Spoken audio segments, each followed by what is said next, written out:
A 13-year-old girl asks her uncle, "Uncle, I have some friends in school who go behind the bus and they kiss." The question is, why do they go behind the bus and why do they kiss? How many of you have faced such or related questions from your children, or your friends would have faced it? My name is Prabhat Mandal, and I have been a parenting coach helping parents to deal with these kind of day-to-day issues much more efficiently and productively. This topic is forbidden in our society, and we have no idea how to educate. First of all, hopefully we are educated fully about it. It's not only the process, it's not only about the system, but how do we talk about it? That's also part of education. And most of us are not educated about how do we talk about it, what do we talk about it. And that's why it's forbidden. But world is opening up. Information age is an overload age where children are flashed with these kind of visuals and in variety of media, sometimes posters, sometimes movies, sometimes television, books. So you cannot avoid this question for long. Worse, a joke that came in social media, a parent with lot of difficulty, great difficulty, striked a conversation with his son that, yes, let's talk about this subject. It's age now. It's right time. We should talk about it. With great difficulty, he says, let's talk about sex. And the child asks, okay, tell me, what do you want to know? I wish you don't face this joke or this real life joke situation. Yes, our children are far more aware than we think. Thanks to media, thanks to information overload. Now, we can't keep blaming it.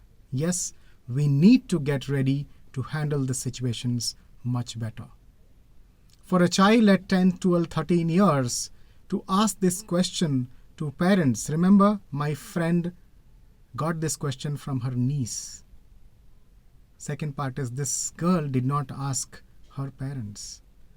For a parent to get this question from the child freely and with freedom and confidence, the ground needs to be created much in advance. It cannot be done at that age.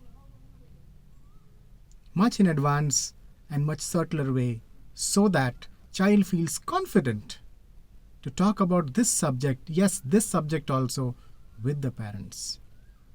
Otherwise, child may go to another person experimenting, and experimenting may not be safe in this area. Child may head towards other children, other friends, as if they have all the authentic information.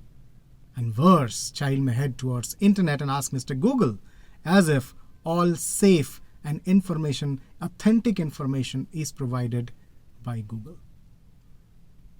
All these situations may land your child in trouble. May land your child in trouble. Not always, but may. Why do we really want to leave our children in that state?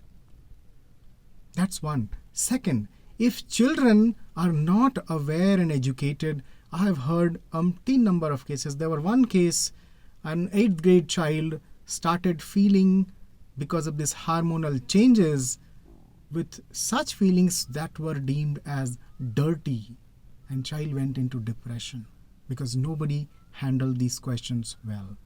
A bright child suddenly went into depression and now is no more bright because he thinks he has become a dirty boy. The subject is forbidden in our society to talk about. It is not that we can avoid this for long now. Now we cannot. We need to talk about it. We need to talk about much healthier.